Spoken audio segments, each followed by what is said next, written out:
ओम गणेशाय नमः। ओम नमः शिवाय। मैं निखिल ज्योतिष आचार्य आप सभी का मेरे चैनल पर पुनः स्वागत करता हूं। आशा करता हूं कि आप सभी स्वस्थ होंगे। महादेव की कृपा आप सभी पर सदैव बनी रहे। ये वीडियो टॉरस यानी कि वृषभ के लिए बहुत विशेष है, क्योंकि यह वीडियो है शनि, बृहस्पति, राहु, केतु, इन 4 बड़े ग्रहों के सम्मिलित प्रभाव के बारे में, या फिर कहिए कि इन चारों का मिलकर आपके जीवन पर क्या इम्पैक्ट पड़ेगा, इसके बारे में। रिसेंटली बहुत बड़े बड़े गोचर हुए हैं। ये 4 बड़े ग्रह बहुत कुछ तय करते हैं। मैं कई बार ये चीज़ बता चुका हूँ कि ज्योतिष में इन 4 ग्रहों का इम्पैक्ट सबसे ज़्यादा है, क्योंकि एक तो इन चारों ही ग्रहों के पास कारकत्व तो बहुत सारे हैं, और दूसरा ये एक जगह पर बहुत टाइम बिताते हैं। तो इनके ट्रांजिट से, इनके गोचर से जीवन की कथा बदलती है, जीवन का रास्ता, जीवन की जो पूरी जर्नी होती है वो बदल सकती है। अब सबके राशि परिवर्तन हो चुके हैं, सब पर मैंने वीडियोस बना ही दी है, और जैसे मैंने कहा था कि इनका जो संयुक्त प्रभाव होगा उस पर भी मैं एक वीडियो बनाऊंगा, क्योंकि उससे बहुत बार चीज़ें बदल जाती हैं। तो इस वीडियो में हम यही चर्चा करेंगे कि अगले 1 साल जून 2025 से जून 2026 तक कि जो 4 ग्रह सम्मिलित होकर आपके ऊपर क्या इम्पैक्ट देंगे, इन सब की हम विवेचना करेंगे। बृहस्पति अतिचारी बीच में होंगे, उनकी स्पीड बढ़ेगी, तो उस कारण से वो कुछ टाइम के लिए कर्क में चले जाएंगे। तो उसको मैं अभी यहाँ पर नहीं इंक्लूड करा, क्योंकि जब वो होगा तो उस पर मैं अलग से वीडियो बनाऊंगा। पर मोटे मोटे तौर पर, मैक्रो लेवल पर, ये 1 साल का ही राशिफल है कि 4 ग्रह मिलकर आपके जीवन पर क्या क्या इम्पैक्ट डालेंगे। हमेशा की तरह वीडियो आपके लिए एक यूज़फुल तरीके से आपके सामने मैं रख पाऊँ, इसलिए मैंने इसको कुछ पार्ट्स में बांटा है। पहले हम देखेंगे बृहस्पति और शनि का केंद्रादि योग, ये दोनों एक दूसरे से केंद्र में है, तो इसका क्या इम्पैक्ट पड़ता है। दूसरा पॉइंट होगा बृहस्पति और राहु का एक प्रकार से म्यूचुअल जो दृष्टि का प्रभाव है। बृहस्पति राहु को देख रहे हैं, राहु बृहस्पति को देख रहे हैं। तीसरा होगा इन दोनों बृहस्पति और राहु की दृष्टि 6ठे भाव पर आपके, यानी कि तुला, जहां पर साइन पड़ता है, और उसके बाद ये जो आपका एक त्रिकोण पूरा कर रहे हैं दृष्टि के द्वारा, ये तीसरा पॉइंट होगा। चौथा पॉइंट होगा जो थोड़ा सा कभी कभी कष्ट लाता है, वो है केतु और शनि का षडाष्टक योग। दोनों एक दूसरे से 6-8 में बैठे हैं, षडाष्टक योग बनाकर बैठे हैं, तो इसका क्या इम्पैक्ट होगा। और सबसे महत्वपूर्ण और सबसे इम्पॉर्टेंट और सबसे विशाल टॉपिक वह ये होगा कि जहाँ पे आपकी धनु राशि पड़ती है, यानी कि अष्टम भाव पर, वहाँ पर शनि की 10वीं दृष्टि, बृहस्पति की 7वीं दृष्टि और केतु की 5वीं दृष्टि, तो 3 ग्रहों का प्रभाव आपके अष्टम भाव पर है। तो इसका क्या इम्पैक्ट रहेगा। स्पेशली शनि और बृहस्पति, ये दोनों मिलकर जब भी किसी चीज़ को देखते हैं तो उसको बहुत प्रभावित करते हैं। तो इस वीडियो में हम इन सभी चीज़ों पर चर्चा करेंगे। ये 1 साल की गाइडेंस का वीडियो है, तो किन किन एरियाज़ पे आपको काम करना है, कहाँ से लाभ प्राप्त हो सकता है, ये सभी चीज़ों की विवेचना मैं इस वीडियो में करने का प्रयत्न करूँगा। और कुछ बहुत विशेष उपाय वीडियो के अंदर बताऊँगा जो आपको सदैव करने चाहिए, या इस गोचर के लिए करने चाहिए, ताकि एक अच्छा लाभ आपको प्राप्त हो। तो शुरू करते हैं इस वीडियो का। सबसे हम पहले शनि और बृहस्पति का केंद्रादि योग, इसकी चर्चा करेंगे। शुरू करते हैं बृहस्पति और शनि के केंद्रादि योग से। दोनों एक दूसरे से केंद्र में बैठे हैं।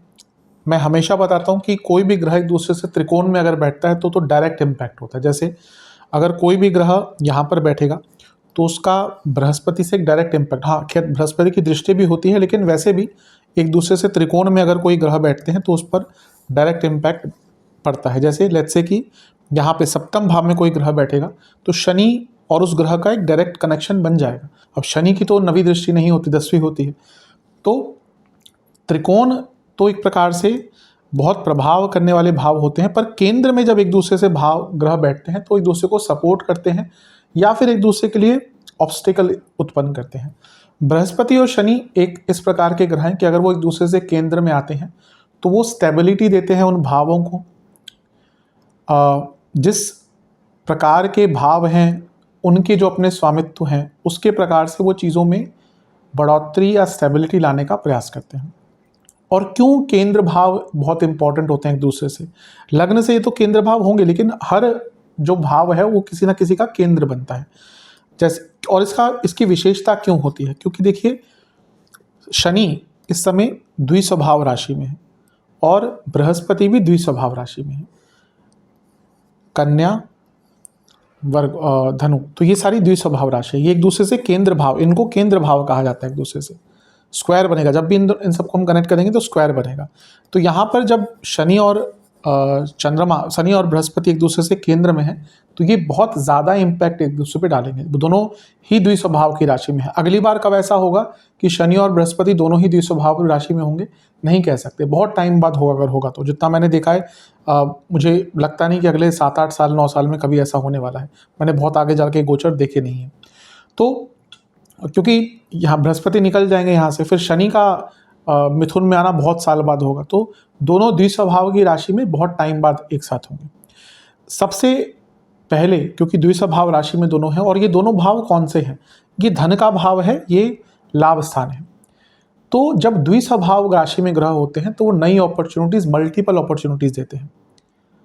तो यहाँ पे आप देखेंगे कि आपके धन, लाभ, पैसा, इन्वेस्टमेंट, इन सारे ही एरियाज में आपको बहुत नई नई अपॉर्चुनिटीज प्राप्त होंगी। यही इन दोनों ग्रहों का मतलब होता है इस प्रकार से बैठने का। आप जॉब करते हैं, आपको बहुत अच्छी नई जॉब्स मिलेंगी, आपके प्रमोशन होने के चांसेस बहुत प्रबल हैं इस 1 साल में। और ना केवल प्रमोशन होगा, बहुत अच्छे लेवल पर प्रमोशन होगा, धन की वृद्धि बहुत अच्छे लेवल पर होगी। आप बिजनेस करते हैं, सप्तम से त्रिकोण, सप्तम से अष्टम में बृहस्पति, दोनों धन और लाभ स्थान में बैठकर एक दूसरे पर प्रभाव डाल रहे हैं क्योंकि केंद्र में है। तो बिजनेस में बहुत आगे बढ़ने के मौके मिलेंगे, बिजनेस में बहुत लॉन्ग टर्म काम करने के मौके मिलेंगे। यहाँ पे आपको ऐसे कॉन्ट्रैक्ट्स मिलेंगे जो बहुत लॉन्ग टर्म है, सालों के है, 5 साल, 3 साल, 10 साल, ऐसे कॉन्ट्रैक्ट्स मिलेंगे। हर व्यक्ति चाहता है बिजनेस में, जो बिजनेस करते हैं उनसे आप यही पूछे कि कॉन्टिन्यूटी सबसे इंपॉर्टेंट होती है। वो कहेंगे कि भाई भला ही एक साथ पैसा ना आए, लेकिन एक कॉन्टिन्यूस पैसा आता रहे ना, वो अच्छा लगता है। तो ये दिखा रहा है कि धन के सोर्स, फाइनेंशियल सोर्सेस, वो किसी भी प्रकार के हों, उसमें बढ़ोतरी होगी। अब ये धन स्थान है, ये लाभ स्थान है। बृहस्पति से शनि केंद्र में 10वें में बैठे हैं, तो धन का कर्म भाव बना लाभ स्थान। ये इन्वेस्टमेंट का भाव होता है। अगर आपने इन्वेस्टमेंट्स करके रखी हुई थी किसी भी चीज़ में, म्यूचुअल फंड्स हो गए, स्टॉक्स हो गए, गोल्ड हो गया, जो भी हो गया, दुनिया भर की प्रॉपर्टी हो गई, तो ये वो 1 साल है जब आपको आपकी इन्वेस्टमेंट का बहुत अच्छा रिजल्ट मिलेगा। यानी कि आपने कुछ भी चीज़ें खरीद के रखी थी इन्वेस्टमेंट की, तो उससे बहुत ज़्यादा लाभ प्राप्त होगा। आप उसको रिडीम कर सकते हैं, लिक्विडाइज कर सकते हैं। तो ये धन की वृद्धि तो यहाँ पर बहुत अच्छे मात्रा में दिख रही है। और इसके साथ ही दूसरे भाव में बृहस्पति, 10वें घर में शनि, ये आपको नई इन्वेस्टमेंट की अपॉर्चुनिटीज़ भी बहुत देने वाले हैं। आप देखेंगे आने वाले टाइम में आपको बहुत ज़्यादा धन कमाने की अपॉर्चुनिटीज़, धन में इन्वेस्ट करने की अपॉर्चुनिटीज़ मिलने वाली है। क्योंकि मैं धन क्यों कह रहा हूँ? क्योंकि दोनों भाव ही धन से संबंधित है। ये धन स्थान है, ये लाभ स्थान है, और दोनों ही भाव धन से संबंधित है। तो धन की वृद्धि तो होने ही वाली है। और वैसे वृषभ लग्न वालों को सेविंग्स बहुत पसंद होती है। मैं कई बार बताता हूँ इस चीज़ को। यूजुअली, अब कुंडली में चीज़ें बदल सकती हैं, पर यूजुअली वृषभ लग्न वालों को सेविंग्स करना अच्छा लगता है। उनको चाहिए होता है कि हाँ, मेरे पास अच्छा खासा पैसा हो। तो यहाँ पे इन्वेस्टमेंट से लाभ और नए इन्वेस्टमेंट की अपॉर्चुनिटीज़ सब कुछ ही बढ़ने वाला है। दूसरा घर क्या है? चौथे से 11वां भाव, प्रॉपर्टी, चौथे से 11वां भाव। 11वां घर लग्न से 11वां भाव, और एक प्रकार से एसेट्स का भाव। साफ दिखा रहा है कि कोई बहुत अच्छी प्रॉपर्टी आप खरीद पाएंगे, बहुत अच्छी प्रॉपर्टी ले पाएंगे। यहाँ पे इन्वेस्टमेंट के पर्पज से भी कह रहा हूँ, और अपनी रेजिडेंशियल प्रॉपर्टी भी अगर आप चेंज करना चाहते हैं, लेट्स से आपका एक घर है 2 BHK का है, 3 BHK का, आप चाहते हैं कि कोई बड़ा घर लें, कोई विला ले लें, या कुछ जो डुप्लेक्स होते आदि होते हैं वो ले लें। तो यहाँ पे अपने घर को बड़ा करने के लिए, एक अच्छी प्रॉपर्टी लेने के लिए भी योग है। और प्रॉपर्टी में इन्वेस्ट, यहाँ पे एसेट्स मल्टीप्लाई हो सकते हैं। ये एसेट्स मल्टीप्लायर का एक प्रकार से आपके लिए योग बन रहा है, क्योंकि 11वें घर में शनि है, चौथे से 11वें में बृहस्पति है, और दोनों एक दूसरे से केंद्र में है। तो ये एसेट्स मल्टीप्लाई करने का आपका 1 साल है। तो अगर दशा अंतरदशा सपोर्टिव है, कभी कभी होता है व्यक्ति 10 साल में एक प्रॉपर्टी नहीं बना पाता, और कभी कभी होता है 1 साल में 3 प्रॉपर्टीज बना लेता है। ये समय का खेल होता है। तो यहाँ पे गोचर की अवस्था बहुत अच्छी है। थोड़ी सपोर्टिव दशा अंतरदशा अगर आपकी चल रही है, बहुत ज़्यादा अपना एसेट्स मल्टीप्लाई कर पाएंगे। इसके साथ ही चौथा भाव होता है खुशियों का। अब यहाँ से खुशियाँ क्या प्राप्त होती हैं, यहाँ से इमोशनल भी होती है और भौतिक खुशियाँ भी होती हैं। और उससे अष्टम में शनि है जो लाभ स्थान है, और फिर से चौथे से 11वें में बृहस्पति, और ये केंद्र का कनेक्शन ये बता रहा है कि आप अपने घर में महंगी महंगी वस्तुएं ला पाएंगे, आप अपने घर वालों को भौतिक सुख सुविधाएं बहुत प्राप्त करवा पाएंगे। तो ये भी एक बहुत अच्छा एक रिजल्ट दिख रहा है। तो मेरे हिसाब से बृहस्पति और शनि का ये केंद्रादि योग बहुत शुभ है। धन के रूप में अपने फाइनेंशियल अपलिफ्टमेंट के लिए बहुत अच्छा है। करियर की थोड़ी सी बात कर लेते हैं, क्योंकि ये अर्थ त्रिकोण है, लग्न से दूसरा, ये लाभ स्थान है 10वें से दूसरा। जैसा मैंने कहा, पैसा करियर में बढ़ेगा ही, इसमें कोई दो राय है ही नहीं। धन की वृद्धि कार्य क्षेत्र में बड़ी मात्रा में होगी, पर यहाँ पे केवल धन की वृद्धि नहीं है, 10वें से दूसरा उसकी वृद्धि दिखाता है, और बृहस्पति लग्न से दूसरे में है, ये पूरे जीवन की वृद्धि दिखाते हैं।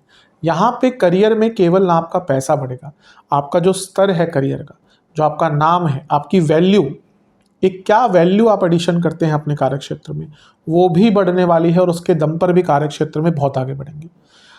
क्योंकि 10वें घर में राहु है, तो आप विदेश संबंधित काम करते हैं, फाइनेंस का काम करते हैं, मैनेजमेंट सेक्टर में है, मार्केटिंग सेक्टर में है, टेक्निकल फील्ड्स में है, इन फील्ड्स में स्पेशली आपको करियर में बहुत आगे बढ़ने का अवसर प्राप्त होगा। और बिजनेस में भी जैसे मैंने कहा है कि सप्तम से त्रिकोण में शनि है, जो केंद्र के प्रभाव में है धन स्थान से, और लाभ स्थान में खुद बैठे हैं, और सप्तम से अष्टम में बृहस्पति, यानी कि लाइफ चेंजिंग मोमेंट होगा बिजनेस के लिए। जैसा मैंने कहा ना कि बहुत लंबे और बहुत बड़े और बहुत रिसोर्सफुल आपको कॉन्ट्रैक्ट्स मिलने वाले हैं, जिनके दम पर आप अपने बिजनेस को बहुत आगे लेकर जाएंगे। थोड़ा सा स्वामित्व की बात कर लेते हैं शनि और बृहस्पति की। बृहस्पति अष्टमेश हैं, शनि नवमेश हैं, शनि कर्मेश हैं, और बृहस्पति लाभेश भी हैं। तो 8, 11, 9, 10 इनका मिलन हो रहा है। इसमें से 11वां भाव और नवम भाव ये लक्ष्मी लाते हैं, क्योंकि ये तो लाभ स्थान है, लक्ष्मी स्थान ही है। अष्टम भाव अचानक से धन देता है।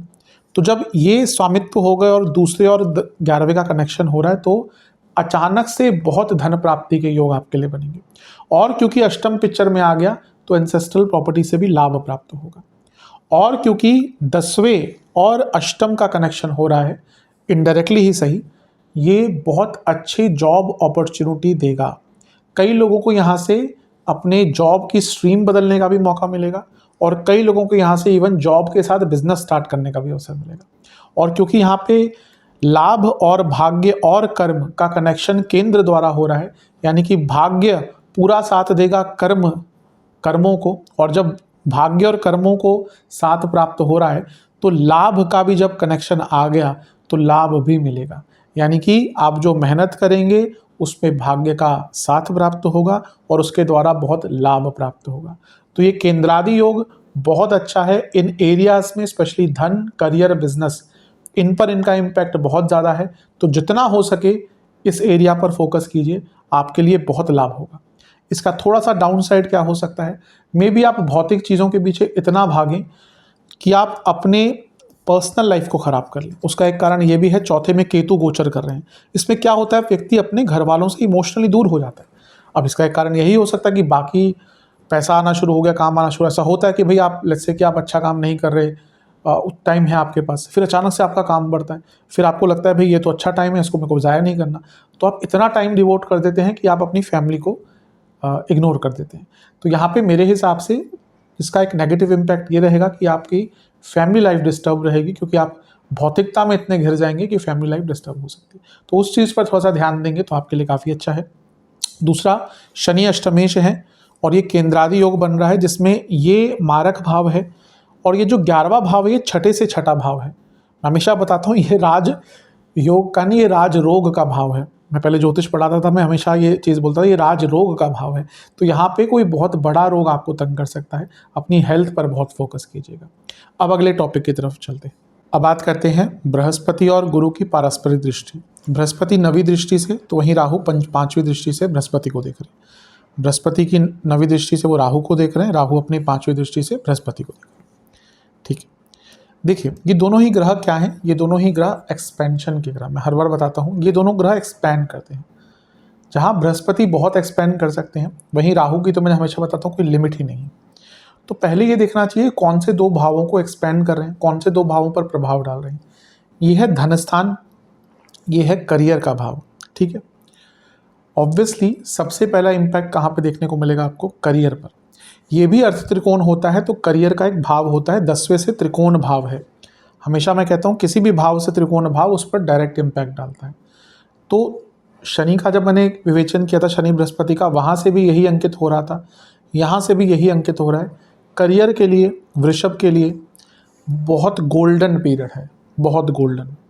यहाँ पे कभी कभी होता है 5 साल हो गए आपकी प्रमोशन नहीं हुई, कभी कभी होता है 7 साल हो गए एक प्रमोशन हुई, वो भी कोई बहुत अच्छी नहीं हुई। फिर कभी कभी एक ऐसा टाइम आता है जब एक साल में कभी कभी 2 प्रमोशंस हो जाती हैं, या एकदम स्तर बढ़ जाता है करियर का।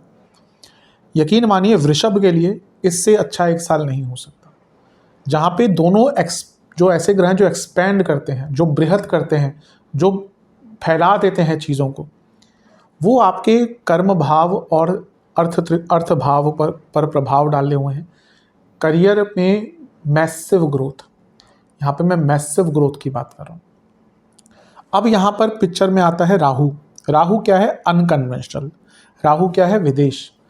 अब कभी कभी ये भी होता है कि विदेश में ही जॉब लग गई आपकी, आप इंडिया में काम कर रहे हैं, सैलरी आपकी 80,000, अचानक से अब सडन एक्सपेंशन तो विदेश का भी हो सकता है, और राहु का प्रभाव है तो हो सकता है विदेश में कोई बहुत अच्छी जॉब लग जाए, बहुत अच्छा पैकेज आपको प्राप्त हो जाए। तो बहुत, और ये बहुत सडनली होगा और ये बहुत आराम से हो जाएगा। राहु का प्रभाव बृहस्पति का प्रभाव है, तो एक प्रकार से करियर में बहुत ज़्यादा चांसेस आपको ग्रो करने को मिलेंगे। राहु जब धन स्थान को देखेंगे, जहाँ पर बृहस्पति बैठे हैं, जो धन के कारक हैं और लाभेश भी हैं, यानी कि पैसा कई गुना बढ़ेगा। धन के लिए, धन की प्राप्ति के लिए, इन्वेस्टमेंट्स के लिए, इन्वेस्टमेंट से लाभ के लिए बहुत अच्छा टाइम है। राहु स्पेकुलेटिव मार्केट्स, अष्टम भाव स्पेकुलेटिव मार्केट्स का एक भाव होता है। तो बृहस्पति क्या है? अष्टमेश है। राहु स्पेकुलेटिव मार्केट्स, बृहस्पति लाभ, दूसरा भाव स्पेकुलेटिव मार्केट के लिए बहुत अच्छा इंपॉर्टेंट है, पंचम से केंद्र है। तो अगर आप स्पेकुलेटिव मार्केट्स में डील करते हैं, ये एक साल अति उत्तम है, बहुत पैसा कमा सकते हैं, बहुत पैसा। अब देखिए इसमें क्या है कि कुंडली पर भी चीज़ें डिपेंड करेंगी। यहाँ पे ठीक ठाक दशा भी है तो भी पैसा कमाएंगे, बहुत अच्छी दशा है फिर तो पता ही नहीं कितना पैसा कमा सकते हैं। हाँ, अगर दशा अंतरदशा थोड़ी ख़राब चल रही तो थोड़ा केयरफुल रहिएगा। किस किस की खराब हो सकती है इस केस में? अगर किसी वक्री ग्रह की दशा अंतरदशा चल रही है, केतु की चल रही है, वक्री बुध की चल रही है, बहुत केयरफुल रहिएगा। तो इनकी अगर दशा अंतरदशा चल रही है, इवन मंगल की अगर चल रही है, तो थोड़ा सा केयरफुल रहिएगा। अदरवाइज स्पेकुलेटिव मार्केट से पैसा कमाने के बहुत योग बन जाते हैं। और इसके साथ ही जब दूसरे घर में बृहस्पति हैं और राहु का प्रभाव है, तो ये कुटुंब में भी पैसा लाता है। आपका जो कुटुंब है, आपका जो अपनी फैमिली है, उसमें भी लोगों के पास पैसा आएगा। और बृहस्पति का प्रभाव है, राहु की दृष्टि है, कुटुंब की वृद्धि भी दिखाता है। तो हो सकता है इस एक साल में आपके घर में किसी की शादी हो जाए, किसी की शादी हो जाए, कोई आए या किसी की संतान हो जाए, तो परिवार या कुटुंब वृद्धि भी यहाँ से दिखती है। तो ये भी बहुत अच्छा है। और दूसरा भाव वाणी का है, जब बृहस्पति है तो ऑलरेडी वाणी में एक सुधार होगा। राहु का प्रभाव इम्पैक्टफुल वाणी दिखाता है। राहु को तभी मैं कहता हूँ ना, गलत कहना बहुत एक नेगेटिव चीज़ है। बड़े बड़े फिलोसफर्स, बड़े बड़े कथावाचक, बड़े बड़े लोग जिनकी मैसिव फैन फॉलोइंग है, उनका राहु बहुत स्ट्रांग होता है, क्योंकि राहु वो माया है जो लोगों को बांधती है। अब आप देख लीजिए, कई ऐसे बड़े सुपरस्टार हैं उनको एक्टिंग शायद नहीं आती हो, पर इतने सालों से चल रहा है, आज साल में एक मूवी निकालते हैं और वो भी हमेशा ब्लॉकबस्टर जाती है। कुछ तो कारण होगा ना, जब हम देखते हैं कि हाँ उनसे बहुत बढ़िया एक्टर्स अवेलेबल हैं, वो वही नॉर्मल एक स्टेप करके, नॉर्मल चीज़ें करके चले जाते हैं, पर फैन फॉलोइंग, तो ये राहु के कारण ही आता है। तो जब राहु का प्रभाव दूसरे घर पर है तो वाणी में बहुत प्रभाव, अट्रैक्शन, तो वाणी संबंधित कार्य करते हैं तो बहुत आगे बढ़ने का मौका मिलेगा। और जैसा मैंने पहले भी कहा था कि technical field, finance field, communication field, management field, इनसे जुड़ा कुछ आपका जॉब है तो और भी आगे बढ़ने का मौका मिलेगा। तो ये राहु और बृहस्पति की परस्पर दृष्टि बहुत अच्छा रिजल्ट दे रही है। प्लस 10वें भाव में राहु है और बृहस्पति की दृष्टि है, और बृहस्पति अष्टमेश है, तो ये जॉब चेंज का मौका देते हैं, जैसा मैंने कहा ही है। पर यहाँ पे बहुत चांसेस हैं कि आपको किसी और अलग स्ट्रीम में जाने का मौका मिले, और कई लोगों को जॉब के साथ बिजनेस करने का भी अवसर प्राप्त होगा। तो ये भी आपके लिए बहुत शुभ है। और सबसे बड़ी बात है, ये कर्म भाव है, केवल करियर से इसको नहीं जोड़ना चाहिए। यानी कि पूरे जीवन में प्रैक्टिकलिटी बढ़ने वाली है। आप देखेंगे आप खुद ना बहुत कॉन्शियस हो जाएंगे कि मुझे अब अपना टाइम वेस्ट नहीं करना, मेरे पास जितने भी रिसोर्सेज हैं, टाइम है, मनी है, एनर्जी है, उसको मैं यूटिलाइज करूँगा। और ये जो प्रभाव है वो भी राहु और बृहस्पति के कारण ही आता है। तो ये दोनों ग्रह की जो परस्पर दृष्टि है, ये स्पेशली आपके करियर को, जॉब को, मनी को, इन्वेस्टमेंट्स को बहुत आगे लेके जाने वाली है। तो ये भी बहुत शुभता एक प्रतीत होती है। अब चलते हैं अगले पॉइंट की तरफ, वो है राहु और गुरु का परस्पर प्रभाव अष्टम भाव पर दृष्टि द्वारा और उनका त्रिकोण को पूरा कर देना। त्रिकोण को पूरा कैसे कर देना? राहु आपके 10वें भाव में बैठकर आपके धन स्थान को और छठे भाव को देख रहे हैं, दोनों ही अर्थ त्रिकोण है, तो ये कंप्लीशन हो गया राहु की तरफ से। और अगर हम गुरु की भी बात करें तो गुरु पंचम से छठे भाव को, नवम से 10वें भाव को, तो ये भी एक कंप्लीशन हो गया। तो राहु और गुरु मिलकर आपके अर्थ त्रिकोण को कंप्लीट कर रहे हैं। पहले छठे घर की बात करते हैं। राहु और बृहस्पति एक्सपैंड करते हैं, लेकिन एक और विशेषता होती है इन दोनों ग्रहों की, ये चीज़ों को सॉल्व भी करवाते हैं। तो जब छठे घर में बृहस्पति और राहु का प्रभाव आएगा, राहु चालाकी है तो वहीं बृहस्पति बुद्धिमता है। तो बहुत चांसेस है कि अगर आपके कुछ लीगल केसेस चल रहे थे किसी भी प्रकार के हों, उनको बुद्धिमता से, डिप्लोमेसी से, अपने ज्ञान से और भाग्य के साथ से, क्योंकि बृहस्पति देख रहे हैं, आपके कई लीगल केसेस सॉल्व हो जाएंगे। छठा भाव ऑब्स्टेकल्स का भी होता है, कई ऑब्स्टेकल्स जो आपके जीवन में आ रहे थे उनका भी अंत होगा। और छठा भाव एक प्रकार से फंसे हुए पैसों का भी एक भाव होता है। तो यहाँ पे अगर आपका कोई पैसा फंस गया था तो वहाँ से भी धन लाभ आपका आ सकता है, वापस मिल सकता है। और इसके साथ ही अगर आपको आपके ऊपर कोई ऋण वगैरह चढ़ा हुआ था, उससे भी निकलने का यहाँ पर भरपूर मौका प्राप्त होगा। तो एक प्रकार से राहु और बृहस्पति का छठे भाव पर इम्पैक्ट बहुत अच्छा रिजल्ट लेकर आएगा। ये दुश्मनों पर विजय प्राप्त कराने वाला होता है। राहु का अकेला प्रभाव दुश्मनों पर विजय प्राप्त कराता है, पर जब बृहस्पति भी देख रहे हैं ना, तो वो केवल विजय प्राप्त नहीं करवाएगा, आप अपने दुश्मनों से ही कुछ ना कुछ काम निकलवा लेंगे। आप देखेंगे आपके अंदर इतनी बुद्धिमता, बौद्धिक क्षमता रहेगी कि आपके जो शत्रु हैं, दुश्मन हैं, कॉम्पिटिटर्स हैं, उन्हीं से आप कुछ ना कुछ लाभ प्राप्त कर लेंगे। तो ये भी बहुत विशेष लाभ यहाँ पर दिख रहा है। छठा भाव कंपटीशन का होता ही है, तो स्टूडेंट्स के लिए तो बहुत शुभ है, स्टूडेंट्स को बहुत आगे बढ़ने का मौका मिलेगा। और अदरवाइज भी जहाँ पे भी कंपटीशन आ गया वहाँ पे आपको सफलता प्राप्त होगी। छठा भाव सप्तम से 12वां है, कोई बहुत लंबा डाइवोर्स केस चल रहा था आपका, उसको ख़त्म करने का मौका अवश्य प्राप्त होगा। और इसके साथ ही अगर आप अपने बिजनेस में कोई मैसिव चेंज लाना चाहते थे, सप्तम से 12वां उसका अंत दिखाता है। अब मैं ये नहीं कहूँगा ख़त्म ही बिजनेस करना है, कुछ लोगों के साथ वैसा भी हो सकता है, पर अदरवाइज अगर आप अपने बिजनेस में कोई बहुत मैसिव बदलाव लाना चाहते थे तो उसके लिए भी जो योग है यहाँ पर बहुत अच्छा बन रहा है। तो ये राहु और बृहस्पति की जो परस्पर दृष्टि का इम्पैक्ट है आपके छठे भाव पर, बहुत अच्छा रिजल्ट ये देकर जाएगी।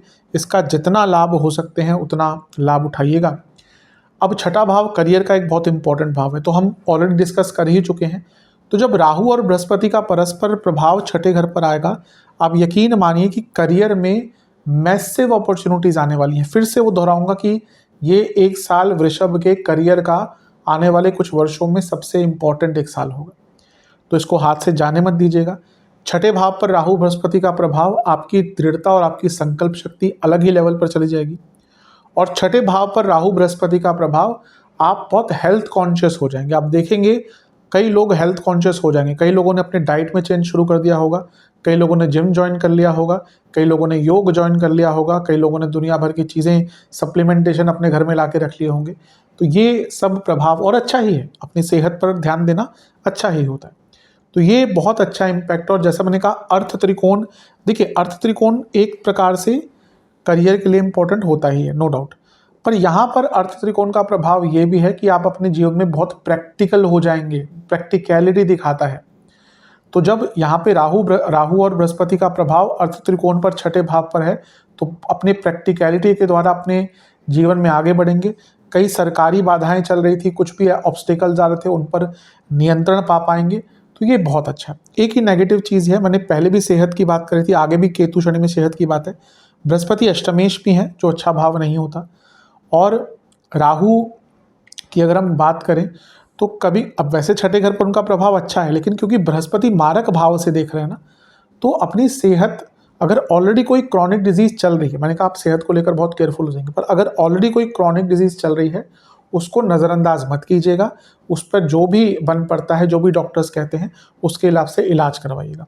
अच्छा, यहाँ पे दोनों का प्रभाव कभी कभी सर्जरी भी दिखाता है, हो सकता है अगले 1 साल में आपकी कोई छोटी मोटी सर्जरी भी आपको करानी पड़े, पर ओवरऑल जीवन में आगे बढ़ने के लिए ये उपचय भाव भी है। तो यहाँ पे राहु बृहस्पति का आना आपके अंदर खुद ही इतनी इंटेंसिटी, इतनी पावर, इतनी फिजिकल एनर्जी, इतनी मानसिक दृढ़ता रहेगी कि आप जीवन में बहुत आगे बढ़ पाएंगे।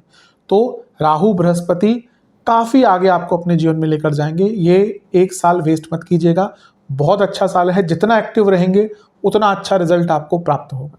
अब बात करते हैं शनि और केतु के षडाष्टक योग की। ये थोड़ा कष्टकारी है। ये दोनों जिस भाव में बैठते हैं, षडाष्टक प्रकार से जब प्रभावित करते हैं 2 भावों को, तो कुछ प्रॉब्लम्स क्रिएट करते हैं। सबसे पहले चौथे घर में केतु हैं, ऑलरेडी फैमिली में हेल्थ इश्यूज आते हैं। आप देखेंगे आपके परिवार में कोई ना कोई बीमार चलता रहेगा। अब क्योंकि ये चौथे से अष्टम में भी शनि आ गए, जो ठीक है प्रॉपर्टी आदि के लिए ठीक है, पर शनि अपने आप में एक नेगेटिव ग्रह है। उनका जो इमोशनल हैप्पीनेस होती है ना, उससे दूर करने वाले ग्रह शनि कहते हैं। तो यहाँ पे जैसा मैंने एक बार कहा था कि आप शायद बाकी चीज़ों में इतना लिप्त हो जाए कि आप अपनी पर्सनल लाइफ, इमोशनल लाइफ पर ध्यान ना दे पाएँ। दूसरा, केतु 12वें घर को देख रहे हैं। शनि केतु का षडाष्टक योग है। चौथे घर के केतु घर में बीमारियां लाएंगे और आपकी अपनी सेहत पर भी प्रभाव पड़ेगा, क्योंकि 12वें घर को देख रहे हैं। दूसरा, शनि जो है वो आपके छठे से छठे भाव में बैठे हैं। कॉन्टिन्यूसली कुछ ना कुछ हेल्थ इशू चलता रहेगा, या तो आपको या आपके घर वालों को, उसके कारण प्रॉब्लम्स रहेंगी। दूसरा, यहाँ पे इस टाइम तो आप इन्वेस्टमेंट वगैरह कर पाएंगे। आपने कोई बहुत पहले, पुराना सालों पहले कुछ गलत इन्वेस्टमेंट कर दी थी, कोई गलत जगह पे पैसा लगा दिया था, उसका बहुत भुगतान करना पड़ेगा। उसके कारण बहुत परेशान रहेंगे। जो प्रीवियस रॉन्ग इन्वेस्टमेंट्स है ना, वो यहाँ पे आपको बहुत तंग करने वाली है। नए मौके तो मिलेंगे ही, लेकिन जो प्रीवियस है, पहले 3-4 साल पहले आपने कहीं पे पैसा लगाया हुआ, आपने कोई फ्लैट लगा दिया, ले लिया 2.5 करोड़ 3 करोड़ का, बिल्डर तैयार करके नहीं दे रहा, क्या करेंगे? कितने लोग फंसे हुए हैं। रेरा आ गया है, लेकिन उसके आने के बाद भी कितने लोग अभी भी पीड़ित हैं। जो लोग, जिनका पैसा फंसा हुआ, उनसे पूछिए। 2.5 करोड़ की पेमेंट्स करी हुई है, पोजेशन नहीं मिल रहा, कभी ये कभी हो, कभी ये कभी हो। तो उस, अब चौथे घर में है तो हो सकता है कोई पुरानी प्रॉपर्टी ही यहाँ पे आपके लिए इशू क्रिएट हो जाए। और इसके साथ ही जब चौथे भाव में केतु हैं तो ये एक वैराग्य उत्पन्न करता है। और केतु 8वें घर को देख रहे हैं और शनि भी 8वें घर को देख रहे हैं। मैं आऊँगा इस पर भी, अभी ज़्यादा डिस्कस नहीं करूँगा। तो ये कभी कभी ना बहुत वैराग्य उत्पन्न कर देता है और व्यक्ति अपनों से दूर होना शुरू हो जाता है। तो यहाँ पे केतु शनि का यही नेगेटिव इम्पैक्ट दिख रहा है कि अपनों से दूर हो जाएंगे, घर में बीमारियाँ आती रहेंगी, पुरानी इन्वेस्टमेंट जो करी थी वो तंग करेंगी, और एक प्रकार से जो इमोशनल हैप्पीनेस होती है ना, वो नहीं रहेगी। आप देखेंगे, आप यहाँ पे कितना भी पैसा कमा लें, emotionally you will not feel very happy. और जब हमारे जीवन से इमोशनल हैप्पीनेस चली जाती है तो क्या रह जाता है? तो थोड़ा सा ये इस प्रकार से नेगेटिव इम्पैक्ट आ सकता है। तो इस पर ध्यान देंगे तो अच्छा, इन सारी चीज़ों पर काम करने की कोशिश करेंगे तो बहुत अच्छा रहेगा। अब चलते हैं आखिरी टॉपिक की तरफ, वो है अष्टम भाव आपका इतना प्रभावित है कैसे? शनि की 10वीं दृष्टि, बृहस्पति की 7वीं दृष्टि, केतु की 5वीं दृष्टि। तो 3 ग्रह परस्पर दृष्टि बनाए हुए हैं, परस्पर नहीं, 3 ग्रह एक साथ दृष्टि बनाए हुए हैं न आपके अष्टम भाव पर, जहाँ पर धनु राशि है। पहले शनि बृहस्पति की बात करते हैं, फिर केतु को जोड़ेंगे। मैं हमेशा कहता हूँ शनि बृहस्पति ये बहुत इम्पॉर्टेंट इनका गोचर होता है। ये double transit theory K. N.. Rao साहब की है, या फिर उन्होंने इस चीज़ को बहुत ज़्यादा इम्प्लीमेंट किया था। तो वो हमेशा कहते थे कि जब ये दोनों भाव, दोनों ग्रह किसी एक जगह को, एक भाव को आपके इम्पैक्ट करते हैं गोचर में, तो वो भाव आपका उस साल के लिए सबसे ज़्यादा इम्पैक्टफुल हो जाता है। तो अष्टम भाव है आपका सबसे बड़ा ज़्यादा प्रभावित। अब देखिए 2 ग्रह कहाँ से बैठकर देख रहे हैं, एक लाभ स्थान से, एक धन स्थान से। तो ये तो एंसेस्ट्रल प्रॉपर्टी से पैसा आएगा ही। ये आपका कई पैसा कहीं पे फंसा हुआ था, वो पैसा वापस आने के बहुत उम्मीद बन जाती है। एंसेस्ट्रल प्रॉपर्टी पे कुछ कंस्ट्रक्शन कराने के बहुत योग बन जाते हैं। लेकिन सबसे बड़ी बात क्या है कि अष्टम भाव आत्ममंथन का है, शनि आत्ममंथन के कारक हैं। बृहस्पति ज्ञान के कारक हैं। अष्टम भाव ऑकल्ट का है, साधनाओं का है, एक प्रकार से आत्म मंथन का भी है और ट्रांसफॉर्मेशन का भी है।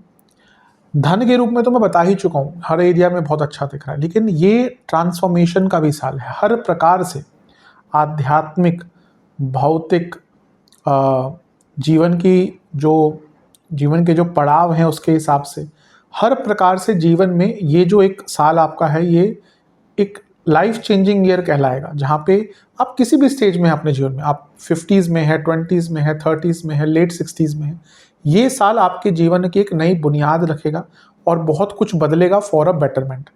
क्यों? क्योंकि अष्टम भाव ट्रांसफॉर्मेशन का होता है 12वें भाव के साथ। तो यहाँ से क्या होता है ना, व्यक्ति को एक क्लैरिटी हो जाती है कि हाँ, अब मुझे आने वाले 4-5 साल इन चीज़ों पर फोकस करना है। तो जहाँ शनि बृहस्पति रुका हुआ धन, एंसेस्ट्रल प्रॉपर्टी, वसीयत, गुप्त धन सबसे लाभ देंगे, वहीं आपके जीवन में बहुत अध्यात्म को भी जोड़ेंगे, आपके जीवन को बहुत बदलेंगे फॉर अ बेटरमेंट। इसके साथ जब केतु का प्रभाव भी आ गया तो ये साफ बता रहा है, शनि केतु बृहस्पति, आप में से कई लोग बहुत साधनाएं करेंगे, आप में से कई लोग ऑकल्ट के प्रति, ज्योतिष के प्रति बहुत आपका रुझान, आपका बहुत इंटरेस्ट बढ़ जाएगा और कई लोग बहुत डीप रिसर्च में चले जाएंगे। बिजनेस में क्योंकि सप्तम से दूसरा है तो इनकम के नए सोर्सेज बिजनेस में खुलेंगे। 10वें से 11वां, जैसा मैं बता ही चुका हूँ, करियर में बहुत पैसा आएगा।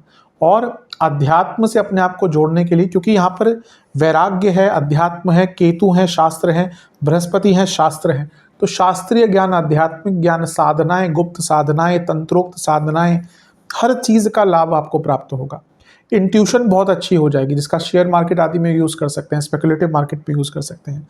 आप रिसर्च बेस ही कुछ करते हैं, बहुत आगे बढ़ सकते हैं। जीवन में कुछ नया सीखना चाहते हैं, रिसर्च करना चाहते हैं, बहुत आगे बढ़ सकते हैं। पर इतने सारे ग्रहों का प्रभाव अष्टम पर, जिसमें से केतु भी आ गए, ये सर्जरीज भी दिखाता है। और ये, जैसा मैंने कहा, क्रॉनिक डिजीज़, जो क्रॉनिक डिजीज़ चल रही थी, मैंने पहले भी कहा था और अभी भी कहूँगा, उनको लाइटली मत लीजिएगा। ये एक साल में कोई छोटी मोटी सर्जरी हो सकती है और क्रॉनिक डिजीज़ को अगर आपने लाइटली लिया तो उसका बहुत नेगेटिव इम्पैक्ट पड़ेगा। तो इस प्रकार से थोड़ा सा ध्यान दीजिएगा। और जैसे मैंने कहा था, शनि केतु का प्रभाव, केतु चौथे घर में, बहुत वैराग्य उत्पन्न हो जाएगा अपनों के प्रति। तो हो सकता है इस एक साल का प्रभाव ये रहे कि आपके कई अपने, क्योंकि आपके अंदर ही वो भाव वैराग्य का उत्पन्न हो जाएगा कि आपके कई अपने ही आपसे दूर हो जाए। तो ये पॉजिटिव चीज़ों का लाभ उठाइएगा, जो मैंने नेगेटिव कहा उनसे थोड़ा सा अपने आप को बचा कर रखिएगा। लेकिन कई प्रकार से जीवन के बदलाव के लिए जो तीनों ग्रहों का प्रभाव है, ये बहुत अच्छा है, इसका लाभ उठाइएगा। उपाय की बात कर लेते हैं। ये एक उपाय आपको करना है, लेकिन इसको आपको 2 सोमवार को करना है। पहला, आपको एक पात्र में दूध, गंगा जल, पीली सरसों, सफ़ेद तिल और काले तिल, ये 3 चीज़ मिलाकर शिवलिंग का अभिषेक करना है। फिर जल से अभिषेक कीजिएगा। महादेव को सफ़ेद पुष्प की माला अर्पण कीजिएगा। बेलपत्र मिल जाएं तो बेलपत्र चढ़ाइएगा। महादेव को 4 प्रकार के मिष्ठान, 4 प्रकार के फल का भोग लगाइएगा और 4 दिए आपको अर्पण करने हैं। सरसों के तेल के दिए ही अर्पण करने हैं, लेकिन हर दिए में कुछ चीज़ अलग अलग डालनी है। पहले दिए में आपको गेहूं के कुछ दाने डालने हैं, दूसरे दिए में आपको पीली सरसों डालनी है, तीसरे दिए में आपको चावल के कुछ दाने डालने हैं और चौथे दिए में आपको लौंग के 4 से 5 दाने डालने हैं। ये उपाय कर लेंगे अवश्य, ये 4 ग्रहों का प्रभाव बहुत अच्छा इम्पैक्ट देगा। तो ये वीडियो अवश्य मैं आशा करता हूँ कि आपके काम आएगी। चैनल पे अगर आप नए हैं तो सब्सक्राइब कर लीजिए और वीडियो को लाइक कर लीजिए। मिलता हूँ अगली वीडियो में, तब तक के लिए ओम नमः शिवाय।